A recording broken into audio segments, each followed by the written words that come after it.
ठीक का निर्णय कौन करे? क्योंकि गुरु यदि निर्देश दे रहा है तो उनकी बुद्धि में तो ठीक ही है, और हमें यदि ठीक नहीं लग रहा है, वो हमारी बुद्धि निर्णय ले रही है, तो वास्तव में ठीक क्या है ये कैसे पता लगे? तो बड़ा कठिन पड़ जाता है वहां पे। फिर व्यक्ति कहता है जी शास्त्रों से पूछेंगे, तो शास्त्र से हम उसी समय पूछते हैं जब हमें अपनी बात मनवानी होती है, तब हम शास्त्र का प्रमाण ढूंढ के लाते हैं कहीं से ऐसा। जब हमें ये कहना होता है कि महिलाओं को वेद पढ़ने का कोई अधिकार नहीं है, तब हम वो प्रमाण ढूंढ के लाते हैं, और ये भी नहीं पता कि वो प्रमाण उस व्यक्ति ने कहा कि नहीं कहा। ऐसे शास्त्रों के अर्थ चेंज होते हैं, जैसे राम प्रवेश जिन चेंज कर दिया ना, बोले पर्सनल मैटर है, फिर तो सन्निधौ कहने की जरूरत भी क्या थी? प्रतिष्ठायाम अहिंसा प्रतिष्ठायाम इतना कहने से ही बात बन जाती। फिर तो यदि अहिंसा के बारे में कहा जा रहा होता तो सन्निधि की बात कहने की जरूरत ही नहीं थी। अहिंसा में जो प्रतिष्ठित है उसका वैर भाव छूट जाता, इतना ही कह देते। अहिंसा प्रतिष्ठायाम वैर त्याग है, इतना ही कह देते। तत्सन्निधौ कहने की क्या जरूरत थी? और वो अर्थ बनेगा ही नहीं, क्योंकि तत् से किसका ग्रहण किया जाता है? जिसका पीछे से प्रसंग चल रहा होता है। तो योगी का चल रहा है वहां पर, यम नियम पालन करने वाले का। क्योंकि यम नियम तो अपने आप में क्या है? एक विधान है, वो कोई व्यक्ति थोड़ी है कि जिसके लिए तत् का प्रयोग किया जाए। तो यहाँ ये पता लग रहा है कि अगर तत्सन्निधौ का अर्थ फिजिकली हो तब तो फिर बहुत इसका अनर्थ हो जाएगा। तो ये अहिंसा का मतलब है अनभिद्रोह। मन से हमारा मन का ज्यादा प्रभाव पड़ता है, माने हम क्या कर्म कर रहे हैं वो एक सीमा तक महत्व रखता है, लेकिन हम किस भावना से कर रहे हैं वो उसका वास्तविक स्वरूप होता है। मैं आप लोगों को एक शब्द भी नहीं बोलूं और तो भी मैं आपकी हिंसा कर सकती हूँ। कुछ भी नहीं बोलूंगी, एक शब्द भी, और मतलब उंगली लगाना तो बहुत दूर की, कोसों दूर की बात है। लेकिन मन में यदि द्रोह है तो हम हिंसा कर ही देते हैं। आप में से कोई भी मेरे को कुछ भी नहीं बोलेंगे, लेकिन आप सब मेरी हिंसा कर सकते हैं। एक शब्द नहीं बोलेंगे आप, एक मतलब उंगली लगाना तो बहुत दूर की बात है, तो भी हिंसा कर सकते हैं। अगर मन में द्रोह है तो हिंसा आपने कर ही दी, फिर चाहे आपने बोला या नहीं बोला, और उसी का ही फल होगा फिर वैर। तो वैर जो है ये भावना का नाम है, वैर त्याग है। तो ईश्वर के गुणों में, ईश्वर की सन्निधि मतलब ईश्वर के गुणों में जो प्रतिष्ठित होगा, जैसे ईश्वर के गुण कर्म स्वभाव है, पवित्रता, प्रीति, जो योगी के गुण हैं उनमें जो प्रतिष्ठित होगा। योगी का जैसा योगी किसी से भी द्रोह नहीं करता है, तो उसकी सन्निधि का मतलब कहीं भी दूर बैठ करके भी व्यक्ति उसका जैसा बने तो उसके अंदर भी द्रोह का भाव छूट जाएगा। यही उसकी सन्निधि है। माने जो उसकी चेतना का स्तर है वैसी ही चेतना में प्रतिष्ठित होने का जो प्रयास कर रहा है वो ही उसकी सन्निधि है, और तभी वैर त्याग होता है। और वैर त्याग का ये मतलब नहीं है कि कोई कुछ भी कर रहा है उल्टा पुल्टा, अगर हमने किसी को थोड़ा टोक दिया तो इसका मतलब हम तो वैर करते हैं उससे, यह अभिप्राय नहीं है। कई बार ऐसे होता है कि किसी एक विषय के ऊपर चर्चा कर रहे हैं तो वहाँ स्वामी जी का और आचार्य जी का बिल्कुल अलग अलग विचार होता है कि ये काम कर रहे हैं, तो एक कहते हैं कि इसके करने से ये फायदा होगा, दूसरे कहते हैं इसके करने से ये नुकसान होगा, तो इसको करना चाहिए कि नहीं करना चाहिए। तो इसका ये मतलब थोड़ी है कि कोई किसी के एक विचार के बारे में ऐसे कह रहा है कि ये ठीक नहीं है तो इसका मतलब उनका वैर है, ये वैर नहीं है। वो भाव अलग ही है वैर वाला। आप एक शब्द भी ना बोलें फिर भी वैर रख सकते हैं, आप 1000 शब्द बोलें तो भी वैर की भावना नहीं हो सकती। तो कोई व्यक्ति इसको समझना, मतलब स्थूल रूप से इसको समझना अत्यंत कठिन है। उस व्यक्ति को ही पता लगेगा कि वो द्रोह के भाव में प्रतिष्ठित है या अनभिद्रोह के भाव में प्रतिष्ठित है। और हम प्राय दूसरों के जजमेंट करते रहते हैं, उसका उससे वैर है। तेरे को क्या पता वैर है कि नहीं है, तो अपनी बता ना, तेरा किसके साथ है। कोई किसी से बात नहीं करता है, बोल जी इनका तो आपस में बड़ा वैर भाव है। कोई किसी के साथ झगड़ा करते हैं, इनका तो आपस में बड़ा वैर भाव है। झगड़ा मतलब मतभेद। मतभेद होते हुए भी वैर भाव से रहित हो सकता है व्यक्ति, और मतभेद ना होते हुए भी, मीठी मीठी बातें करते हुए भी, चरण स्पर्श करते हुए भी, दंडवत साष्टांग प्रणाम करते हुए भी व्यक्ति वैर की स्थिति में हो सकता है। दोनों संभावनाएं। तो यहाँ अहिंसा जो है वो बाह्य दृष्टि से नहीं कहा जा रहा है। तो इसी प्रकार ऋषि श्रृंग का आया था। ऋषि श्रृंग फिजिकली मिल रहे हैं गणिकाओं से, लेकिन तो भी उनके तपस्या का खंडन नहीं हो रहा है, क्योंकि वो ब्रह्मवेता है, आत्मवेता है। वो ब्रह्म भाव को ही देख रहे हैं सब जगह। उनको नहीं गणिका दिख रही है, हमें दिख रही है। शुकदेव जब राजा जनक के पास जाते हैं तो वो सब चीजें जो जो आती हैं उनसे ना दूर भागते हैं ना उनका सम्मान करते हैं, सहज भाव से चले जा रहे हैं। कोई व्यक्ति बोलेगा कैसे साधु हैं ये, लेकिन उनको तो वो दिख ही नहीं रही हैं। भिन्न भिन्न चीजें, भिन्न भिन्न वस्तुएं, भिन्न भिन्न व्यक्ति, उनको ब्रह्म ही दिख रहा है। तो कोई ऐसे किसी की नकल करके वैसा करने की कोशिश भी ना करे।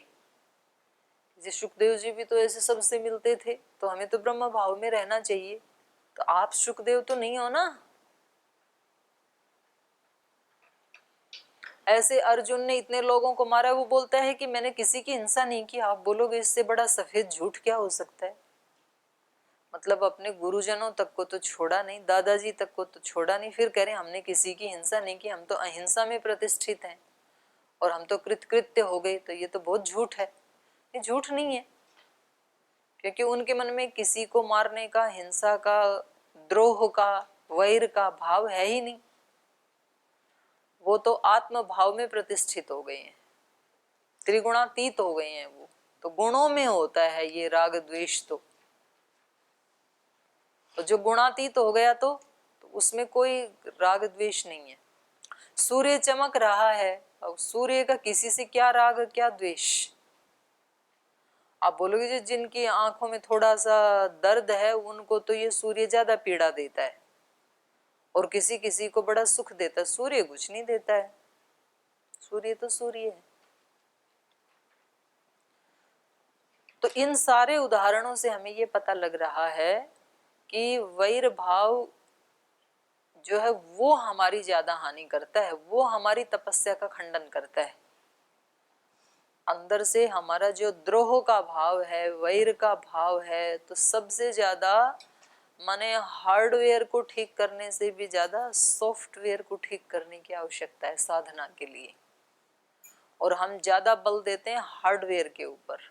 इस व्यक्ति की दिनचर्या क्या है, ये सुबह सुबह मंत्र पाठ में आता है कि नहीं, ये यज्ञ में आता है कि नहीं, व्यायाम प्राणायाम में आता है कि नहीं आता है, क्लास में उपस्थित होता है कि नहीं होता है। अगर वो सुबह से शाम तक हर नियम में उपस्थित है तो हम उसको सर्टिफिकेट देते हैं, ये बिल्कुल ओके है, ऑल राइट है, ये बिल्कुल अच्छा है।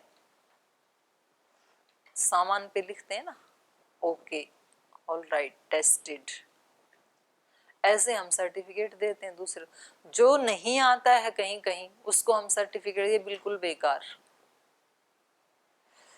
इसका ये मतलब नहीं है बोल जी कल कक्षा में चर्चा हो रही थी, कल से ही हम क्यों नियमित जाएं। हमारा भाव तो शुद्ध है, हम कमरे में सोए या यज्ञशाला में बैठे, हम तो ब्रह्म भाव में प्रतिष्ठित हैं, क्या फर्क पड़ता है। यहाँ निंदा नियमों में आने की नहीं की जा रही है, नियमों में आने के बाद उन नियमों के प्रति हमारी श्रद्धा का भाव भी होना चाहिए, ये कहा जा रहा है। उसको ऐड करना है, नियमों में तो आना ही चाहिए, हार्डवेयर तो ठीक होना ही चाहिए, बाहर से तो चीजें सुंदर होनी ही चाहिए, लेकिन उसके अंदर भी वो सुंदरता होनी चाहिए। बाहर से तो वाणी मीठी होनी ही चाहिए, लेकिन अंदर हृदय में भी मिठास होना चाहिए, ये कहा जा रहा है। बाहर से तो कर्म सुंदर होने ही चाहिए, पर बाहर के सुंदर कर्मों के पीछे अंदर भाव भी बहुत सुंदर होने चाहिए, तो व्यक्ति फिर गुणातीत होता है, तब अहिंसा में प्रतिष्ठित होता है, तब सत्य में प्रतिष्ठित होता है। तो ऋषि श्रृंग ऐसे ही आत्मा है। इसलिए तो देखो राजा दशरथ जैसे व्यक्ति उनको लेने जा रहे हैं, महर्षि वशिष्ठ जैसे ब्रह्मवेत्ता, तो वो यज्ञ करवा देते। वो कह रहे नहीं उनको लेके आओ। ऐसी भी क्या खासियत थी उनके अंदर? तो खासियत बाहर की क्रियाओं से नहीं आती है व्यक्ति में, अंदर उसके भाव क्या चल रहे हैं। अब कोई भी व्यक्ति मतलब हो सकता है स्वामी जी से भी ज्यादा कठिन आसन कर दे, लेकिन वो योग गुरु तो नहीं बन सकता है, क्योंकि वो उस आत्मा का जो जन्म जन्मांतरों का जो तप है, और इस जन्म का 50 वर्षों का जो तप है, और उस तप के पीछे जो ऊंचा भाव है, जो चेतना की स्थिति है, वो उस कठिन आसन करने वाले बच्चे में अभी नहीं है।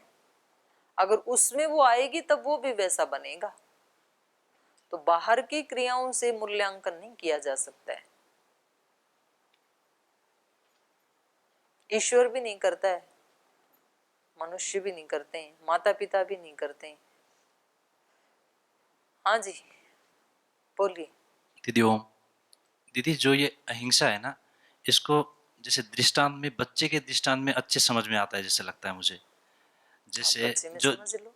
हाँ जो जो अहिंसा में प्रतिष्ठित होते होंगे, जैसे उनमें ऋजुता यानी कि जैसे सरलता सरलता दिखता होगा। तो जैसे बच्चे लोग भी हम लोग देखते हैं, जैसे कोई जानवर में खेल रहे हैं, वो लोग भले ही मारते हैं फिर भी वो लोग काटते नहीं हैं। हाँ तो ऐसे जो योगी के जो भेदभाव, जैसे ऐसे ऐसे स्थिति में लोगों को पता चलता होगा, ऐसा मुझे समझ में आता है। हाँ ठीक समझे आप, सही है। वो भाव ही हो गए ना, बच्चे के भाव, द्रोह का भाव नहीं है ना बच्चे का। तो ऐसे देखा जाता है। लेकिन हमेशा हमें ये इस तरह का एक्सपेरिमेंट नहीं करना है कि भाई अगर ये योगी अहिंसा में प्रतिष्ठित है तो इसको सांप नहीं काटना चाहिए। कभी कभी ऐसे होता है कि कोई बच्चा कभी सांप के साथ भी खेलता है तो सांप उसको काटता नहीं है, लेकिन हर बार ऐसा नहीं होगा कि अपने बच्चों को सांपों के पास छोड़ दो ये परीक्षा करने के लिए कि बच्चे तो निश्चल हैं, इनको तो सांप काटेंगे नहीं। तो कभी कभी काट भी लेगा सांप, तो हर बार नहीं छोड़ना है ऐसे। कभी ऐसे होता है बाई चांस। ये तो सच है कि भावनाओं का प्रभाव तो पड़ता ही है। तो जैसे इन्होंने अपनी गाय का उदाहरण दिया, जैसे प्रतीक जी ने उदाहरण दिया, वो तो ठीक है, वो तो प्रभाव तो पड़ता ही है। पेड़ पौधों के ऊपर भी पड़ता है, पशु पक्षियों पे भी पड़ता है भावना का प्रभाव। और उसी को ही पकड़ना है, उस भावना को ही। भाव जितने जितने शुद्ध होते जाएंगे, और भाव शुद्ध तभी होंगे जब हमने ऐसा करने का संकल्प लिया है। जब व्यक्ति ने ये सोच लिया कि आज का दिन जो मुझे मिला है, तो आज काम तो मेरे को वही करने हैं जो मेरा रूटीन का धंधा है, पेशा है, लेकिन कल यदि मेरे मन में वो ही धंधा करते हुए, वो ही पेशा करते हुए, वो ही अपना कर्तव्य कर्म करते हुए, अगर कल मेरे अंदर 50 बार कोई हिंसा का भाव आ गया था, कोई द्वेष का भाव आ गया था, किसी के प्रति कोई नेगेटिव भाव आ गया, बुरा भाव आ गया था, कोई बुरा विचार आ गया था, या अपने प्रति ही कोई हीन भावना का, निराशा का विचार आ गया था, अगर कल 50 थे तो आज कम से कम 45 कर लेता हूं। इतनी साधना तो करूं, आज एक नया दिन मिला है ना जीवन का, तो कुछ तो चलूं आज के लिए, आज के नाम का कुछ तो करूं। चलो 5 भी नहीं घट रहे हैं तो कम से कम 49 कर लूं। कल 50 बार हुआ तो आज यदि 49 बार भी आए विचार, तो एक तो कम हुआ ना कम से कम, जो ये प्रतीक जी बात कह रही थी। तो ऐसे दूसरे प्राणियों पे भी प्रभाव पड़ता है, पर दूसरे प्राणियों पे तो हम बाद में कर लेंगे परीक्षण। पहले हम जो स्थूल मनुष्य हैं उनके ऊपर कर लें। पेड़ पौधों पे भी पड़ता है, परीक्षण किया ही है लोगों ने। पशुओं पे भी पड़ता है, पशु पक्षियों पे भी पड़ता है, वो भी परीक्षण किए जाते हैं। लेकिन मनुष्यों का मनुष्यों पे भी पड़ता है, इसका परीक्षण नहीं करते हम। इसमें तो हम बोलते हैं उसके साथ अगर नहीं मेरा विचार मिलता है तो वो बोले उससे बोलना ही नहीं है, डिलीट, कट। ये अच्छी भावना नहीं है, क्योंकि वो आपने पाल पोस के रख लिया अपने हृदय में, वो कभी भी खत्म नहीं होगा। फिर हृदय में वो नहीं होना चाहिए। अब आप यहाँ बैठे हो, आप 6 महीना 1 साल भी अपने माता पिता से संवाद नहीं करते हो, लेकिन संवाद न करते हुए भी आप उनके साथ जुड़े हुए हो, क्योंकि भाव वैसा नहीं है ना। आप संवाद भले ही ना करने की ऐसी स्थिति नहीं है तो कोई बात नहीं, आप भले ही 6 महीने भी ना करें, लेकिन मन में यदि वैर भाव आ गया वो खतरनाक है। फिर तो ऐसे हम 2-3 संकल्प कर सकते हैं भी अपने, जैसे हम उसमें भी पढ़ रहे थे उपनिषद में भी, वाणी से कुछ ऐसा नहीं बोलना है, मन से कुछ ऐसा नहीं सोचना है, कर्म से ऐसा नहीं करना है। ये ही यम नियम बता रहे हैं, अलग अलग ढंग से अलग अलग ऋषि बता रहे हैं, तो बात समझ में बिल्कुल आ रही है कैसे करना चाहिए। अगला काम तो है उसका अभ्यास करना। फिर ये उदाहरण आ जाते हैं बीच बीच में, कहीं ऋषि श्रृंग का आ जाता है, कहीं राम का आ जाता है, कहीं अर्जुन का आ जाता है, कहीं कृष्ण का आ जाता है। तो जब इन लोगों ने हटाया तो दूसरे भी हटा सकते हैं, हम भी हटा सकते हैं, तो उसका अभ्यास करना चाहिए। ये था अहिंसा में प्रतिष्ठित होने से। तो चलिए, वैर भाव छूट जाता है। तो वैर भाव का मतलब क्या है वहां पे, अहिंसा का मतलब क्या है,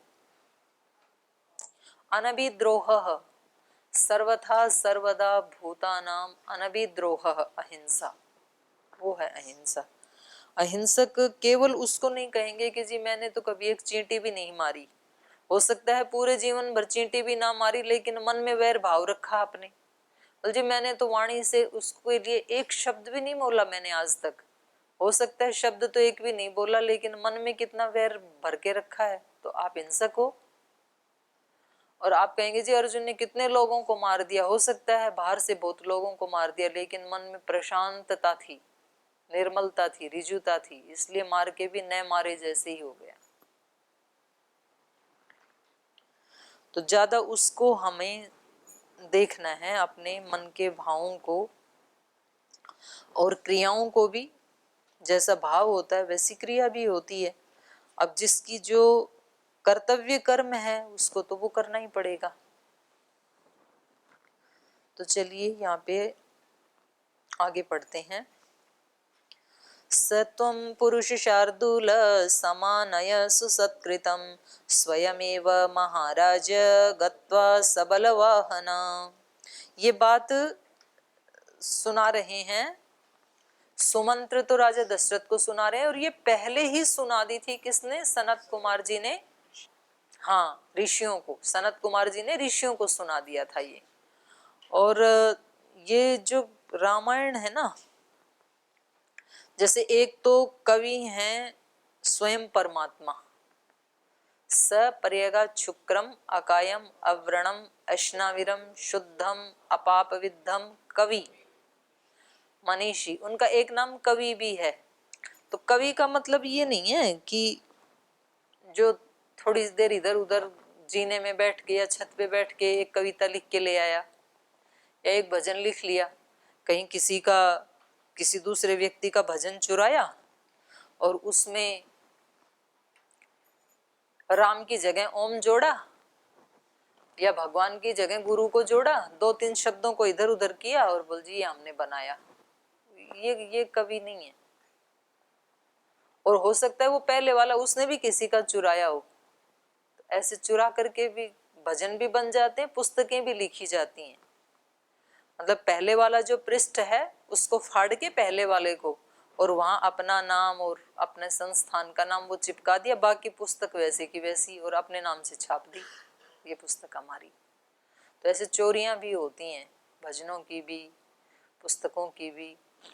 कवि का मतलब है क्रांत दृष्टा, कवि तो ईश्वर होता है, तो ईश्वर तो है ही, मतलब क्रांत दृष्टा मतलब उसकी दृष्टि तीनों लोग उसको देखती है त्रिकाल को। इसलिए बोलते हैं जहां ना पहुंचे रवि वहां भी पहुंचे कवि। तो कवि तो बहुत ऊंची स्थिति का नाम है, वहां सहज प्रस्फुटित होती हैं चीजें, उनको नहीं ऐसे सोचना पड़ता, इधर उधर देखना नहीं पड़ता है। तो वैसे जो नहीं दिखने वाले हैं, जो अमूर्त रूप है, वो तो सबसे बड़े कवि स्वयं परमपिता परमात्मा। और मनुष्यों में सबसे बड़े, सबसे आदि कवि कौन है? सबसे पहले कवि, आदि कवि है कौन है मनुष्यों में? महर्षि वाल्मीकि हैं। काव्य मनुष्यों में सबसे पहले यदि प्रस्फुटित हुआ तो महर्षि वाल्मीकि के मुख से प्रस्फुटित हुआ। आदि कवि हैं ये, और इनको दिख रहा है अभी राम जन्म से लेके और लव कुश के जन्म पर्यंत, उसको पहले ही लिख डाला इन्होंने। क्रांत दृष्टा सबसे पहला जो श्लोक निकला काव्य के रूप में, जो बात निकली वो इन्हीं के मुख से तो निकली। तमसा नदी के तट पे जब ये नहाने के लिए गए और वो क्रौंच पक्षी जो अत्यंत प्रीति की स्थिति में वहां पर क्रीड़ा कर रहे थे, और एक को मार दिया शिकारी ने और दूसरा बहुत करुण क्रंदन कर रहा है वहां पर, तो सहसा इनके मुख से मतलब एक अत्यंत करुणा से हृदय भर गया। तो करुणा से भरने के कारण अंतःकरण से जो शब्द निकले, जो भाव निकले, वो अपने आप में काव्य बन गए। तो ऐसे आदि कवि के पास हम बैठे हैं, बहुत ऊंची चेतना वाले व्यक्ति के पास इस समय हम बैठे हैं। तो ये सुना रहे हैं, इन्होंने उसको देखा, उसको सनत कुमार ऋषि दूसरे मुनियों को सुना रहे हैं, और वहां से लेकर के सुमंत्र ये राजा दशरथ को सुना रहे हैं कि ये सारा का सारा जो वृत्तांत है ये आपके लिए लिखा गया था पहले, कैसे कैसे क्या क्या होना है। तो जब व्यक्ति को ये पता लगे कि मेरे लिए पहले से ही ये विधान कर दिया था क्या, तो तब तो मैं क्या करूं, वैसा ही आचरण करूं, क्योंकि मेरे लिए ही तो लिखा गया है ये सारा। तो यहाँ राजा दशरथ को तो विश्वास हो जाता है सुमंत्र के कहने से कि ये मेरे लिए ही कहा गया, इतने वर्षों पहले कहा गया, इसलिए वो वैसा वैसा ही आचरण करते हैं। लेकिन ये हमें विश्वास नहीं होता है कि ये सारी श्रुतियां और सारी स्मृतियां मेरे लिए कही गई हैं। अगर हमें ये विश्वास हो जाए कि ये सारे वेदों की रचना भगवान ने किसके लिए की, मेरे लिए की, यहां मेरा का प्रयोग कर सकते हैं, हमारे लिए नहीं, मेरे लिए की, माने हम करें या ना करें मैं करूं, पर ऐसा यदि व्यक्ति को विश्वास हो जाए, ये सारी स्मृतियां, स्मृति मतलब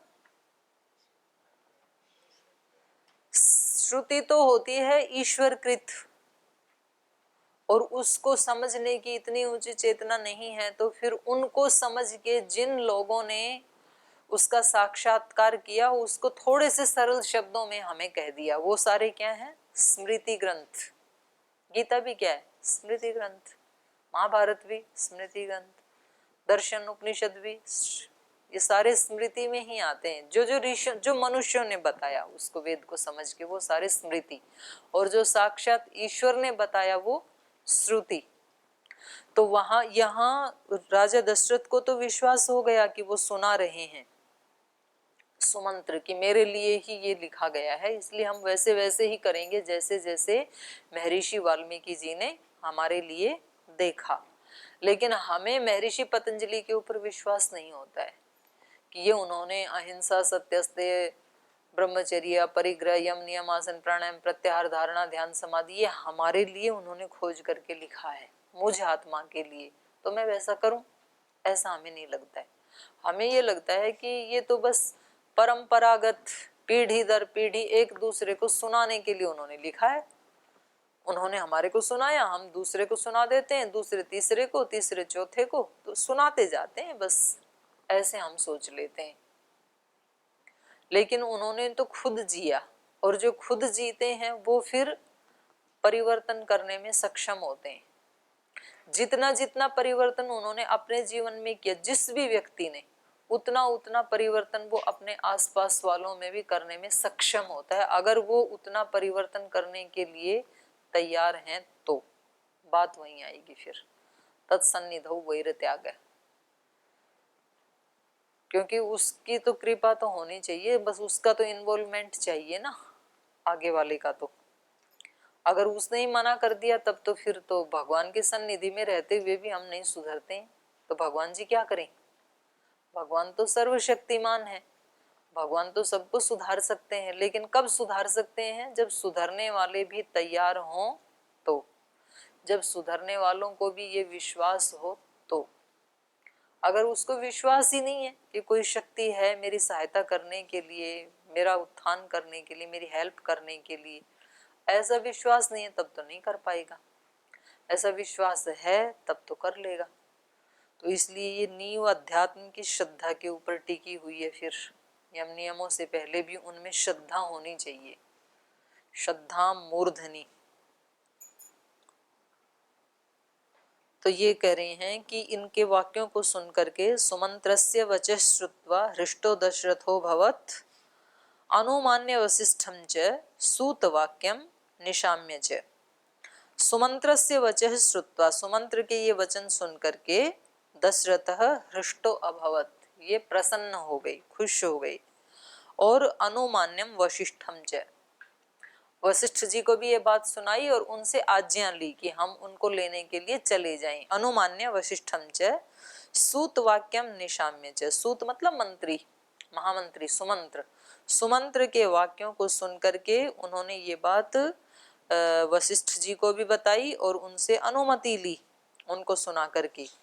स अंतःपुरः सह अमात्यः यत्र स द्विजः प्रययौ, और उसके बाद अपने गुरुजनों से अनुमति लेकर के अपने मंत्रियों के सहित सह अमात्यः और सह अंतःपुरः, अंतःपुर की रानियों के साथ, स द्विज यत्र, जहां वो द्विज रहते थे, ऋषिशृंग रहते थे, वहां पर प्रययौ, वहां उनको लेने के लिए राजा दशरथ चले गए।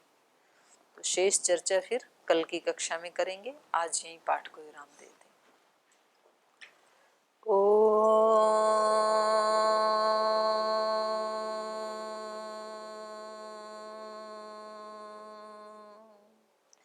शांति शांति शांति। श्री गुरुभ्यो नमः। हरि के नाते से सब नाते, इससे सभी सुहाते। हरि के नाते से सब नाते, इससे सभी सुहाते। किससे वैर करेंगे प्यारे, विविध रूप धर आते। स्वार्थ बिना जो सबकी सेवा, करते नहीं आघाते। स्वार्थ बिना जो सबकी सेवा, करते नहीं आघाते। पर दुख दुखी सुखी पर सुख में, वो जन हरि को भाते। पर दुख दुखी सुखी पर सुख में, वो जन हरि को भाते। हरि के नाते से सब नाते, इससे सभी सुहाते। किससे वैर करेंगे प्यारे, विविध रूप धर आते, विविध रूप धर आते, विविध रूप धर आते।